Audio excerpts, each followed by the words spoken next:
नमस्कार साथियों, मैं कुश कुमार सरल एग्जाम के यूट्यूब चैनल पे आपका स्वागत करता हूं। दोस्तों, लेकर आए हैं बिहार बीपीएससी से बनने वाले महत्वपूर्ण प्रश्नों का प्रैक्टिस सेट जो आपकी परीक्षाओं के लिए इम्पोर्टेंट है।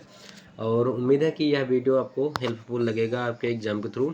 और सुबह को आई आज करंट अफेयर की, क्योंकि हमारे यहाँ कल बारिश भयंकर हुई, इस वजह से बिजली नहीं थी तो पीडीएफ नहीं बन पाया है, उसके लिए सॉरी। और अगली मेरी करंट अफेयर की क्लास कल वीडियो आपको मिल जाएगा। तो आज के लिए फ़िलहाल क्लास नहीं बन पाई थी कल, इस वजह से आपको लिंक नहीं मिला होगा। ठीक, तो ये बीपीएससी के लिए है, जो भी बिहार शिक्षक भर्ती की तैयारी कर रहे हैं उनके लिए बीपीएससी का ये प्रैक्टिस सेट है, तो आप लोग इसको एक बार देख लीजिएगा। शुरू करते हैं। आज का हमारा पहला प्रश्न है बीपीएससी से। प्रश्न है, 1917 की चंपारण सत्याग्रह से कौन संबंधित नहीं है? जे.बी. कृपलानी, राजकुमार शुक्ल, राजेंद्र प्रसाद या राम मनोहर लोहिया। इनमें से कोई नहीं या एक से अधिक। तो जो राम मनोहर लोहिया हैं ये चंपारण सत्याग्रह से संबंधित नहीं थे। और राजकुमार शुक्ल ये तो मुख्य थे, क्योंकि इन्होंने ही चंपारण के लिए महात्मा गांधी को लखनऊ अधिवेशन में जब मिले थे 1916 में, तो इन्होंने बुला कर यहाँ लेकर गए थे चंपारण। ठीक, तो तीनों थे पर ये राम मनोहर लोहिया नहीं थे। ठीक, अगला हमारा प्रश्न बनता है, 1857 के विद्रोह के एक नेता कुंवर सिंह किस स्थान से संबंधित थे? तो यह सभी को पता होगा। ग्वालियर से कौन थी? झांसी की रानी। ठीक, रानी लक्ष्मीबाई थी। और यह ग्वालियर और झांसी से दोनों जगह से थी। जगदीशपुर से ये थे कुंवर सिंह। ठीक, और 26 अप्रैल 1857 में इनकी मृत्यु हो गई थी 80 वर्ष की उम्र में। जगदीशपुर है कहाँ? तो बिहार में। अगला हमारा प्रश्न है, भारत छोड़ो आंदोलन के दौरान इनमें से कौन हजारीबाग जेल से फरार हुआ था? तो इम्पोर्टेंट प्रश्न है, कई बार प्रश्न पूछा गया है बीपीएससी में। सच्चिदानंद सिन्हा, जयप्रकाश नारायण, जगजीवन राम या रफ़ी अहमद किदवई। राइट आंसर इसका बी होगा। जयप्रकाश नारायण जो है दीपावली की रात को यहाँ से हजारीबाग जेल में बंद थे और यहाँ से भाग गए थे। ठीक, और यहाँ से जाने के बाद इन्होंने नेपाल में एक जंगल है जहाँ पे बकरी का टापू एक नाम का स्थान है, बकरी का टापू। ठीक, नाम क्या है? बकरी का टापू। यहीं पे जाकर इन्होंने आज़ाद दस्ते का गठन किया था 1942 में, भारत छोड़ो आंदोलन के समय पे। ठीक, नेक्स्ट हमारा प्रश्न है, भारतीय राष्ट्रीय कांग्रेस के 1922 में आयोजित किया गया अधिवेशन के अध्यक्ष कौन थे? चित्तरंजन दास, हकीम अजमल खान, महात्मा गांधी या मौलाना अबुल कलाम आज़ाद। तो महात्मा गांधी की बात करें तो इन्होंने 1924 में किया था बेलगांव में। 1924 में इन्होंने अधिवेशन किया। मात्र एक अधिवेशन इनका यही था, बेलगांव में, कर्नाटक में पड़ता है। और 1922 की बात करें तो 1922 का जो अधिवेशन हुआ था वो चित्तरंजन दास ने किया था 1922 में। ठीक, नेक्स्ट हमारा प्रश्न है, जनगणना 2011 के अनुसार बिहार के किस जिले में पुरुषों की से ज़्यादा महिलाएं हैं? गोपालगंज में, बेगूसराय, पटना या सिवान में।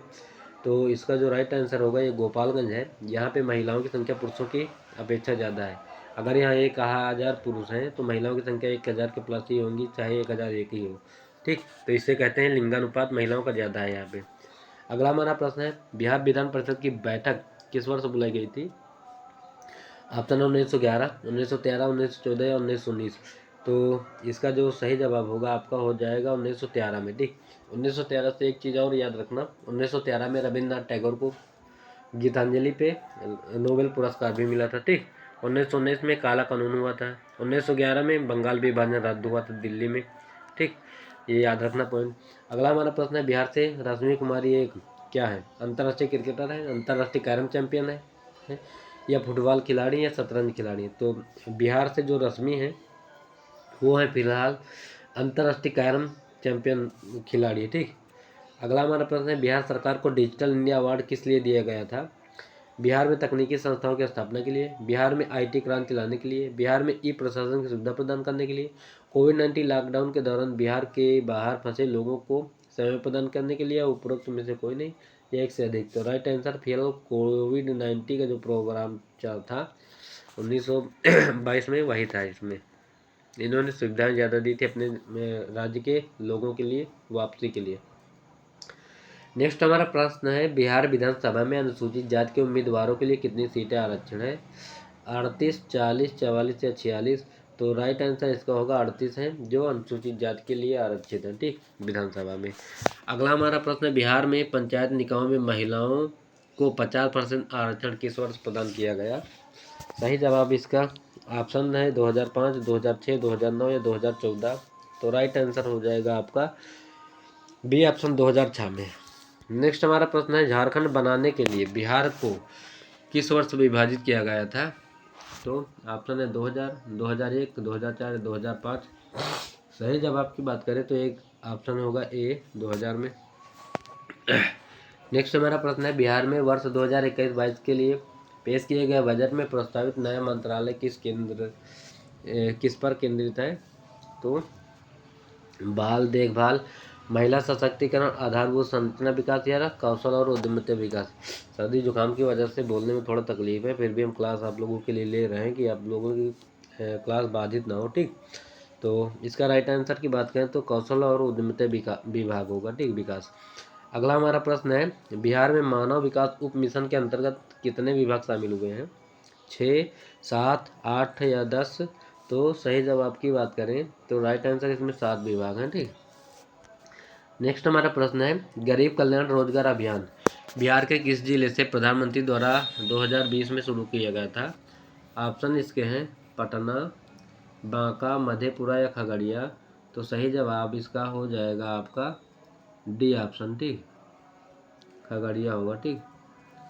नेक्स्ट हमारा प्रश्न है, गांधी को चंपारण आने का आमंत्रण किसने दिया था? तो मैंने कई बार बताया है, 1916 लखनऊ अधिवेशन में गांधी जी राजकुमार शुक्ल से मिले थे, तो इन्होंने ही बुलाया था इनको, ठीक। ये ऑप्शन इसका सही हो जाएगा। बोध गया में किसे ज्ञान प्राप्त हुई थी? तो बोध गया में सबको पता है गौतम बुद्ध को ज्ञान की प्राप्ति हुई थी, ठीक। अगला हमारा प्रश्न है, 1913 में पटना में अनुशीलन समिति की एक शाखा की स्थापना किसने की? रामानंद सिन्हा, समीश झा, सचिन सान्याल या विपिन झा? तो पटना में अनुशीलन समिति का जो गठन हुआ था उसको करने वाले आपके थे सचिन नाथ सान्याल, ठीक। सी ऑप्शन सही हो जाएगा। बिहार समाजवादी पार्टी 1931 का गठन किसने किया? फूलचंद तिवारी और राजेंद्र प्रसाद, फूलचंद वर्मा और जयप्रकाश नारायण, राजकुमार शुक्ला और स्वामी अग्निवेश या स्वामी सहजानंद और स्वामी योगानंद? राइट आंसर की बात करें तो इसका राइट आंसर भी हो जाएगा फूलन प्रसाद थे और जयप्रकाश नारायण। शेरशाह का मकबरा सभी को पता सासाराम बिहार में है, ठीक। बिहार के किस जिले में अभ्रक का भंडार है? तो बिहार में जो अभ्रक का भंडार आपका मिला हुआ है वो है आपका गया में, सी ऑप्शन। नेक्स्ट हमारा है, सोन और गंगा नदी का संगम बिहार के किस जिले में स्थित है? तो सोन और गंगा नदी का जो संगम है ये बिहार के पटना में है, ठीक। ये बी ऑप्शन सही होगा। बिहार का पहला रामसर, इम्पॉर्टेंट प्रश्न है। तो बिहार का पहला रामसर कांवर झील है। अब वर्तमान में 2 झील और नागी नकटी वाला हो गया है, तो 3 झील रामसर में शामिल है बिहार में। और ब्रह्मयोनी हिल बिहार के किस जिले में? तो ब्रह्मयोनी जो हिल है वो आपका पड़ेगा गया में, ये ऑप्शन सही हो जाएगा। अगला हमारा प्रश्न है, बिहार के किस कृषि जलवायु क्षेत्र में सबसे अधिक जिले हैं? तो सबसे ज़्यादा जो जिले हैं वो आपके उत्तर पश्चिम में पड़ेंगे। तो आज बस 24 प्रश्नों का प्रैक्टिस था, तो बेहतर लगा होगा आपको इतने प्रश्न पढ़ के 24। और अगला हमारा कल क्लास होगा फिर, तो आप उसको भी देख लेना। अगर मौसम सही रहा तो फिलहाल क्लास पड़ेगी, क्योंकि इस समय बारिश के मौसम, हमारे यहाँ बारिश ज़्यादा हो रही है, कुछ लाइट वाइट की समस्या पर हो जाती है, इस वजह से हम क्लास नहीं दे पाते। और ऊपर से सर्दी जुकाम भी हम झेल रहे हैं। फिलहाल जो भी आपको मिल रहा आप पढ़ते रहिए, बेहतर तैयारी करते रहिए, क्योंकि आपके सभी एग्जाम आप सर पे आने वाले फिर से। और उत्तर प्रदेश भर्ती शिक्षक वाली जो भी स्टूडेंट है वो भी अपनी तैयारी करते रहें, क्योंकि यूपी में भी बेहतर ढंग से भर्तियाँ प्रोसेस पे लगने वाली हैं। तो आप तैयारी करते रहें। Bye, thanks for watching video, thank you.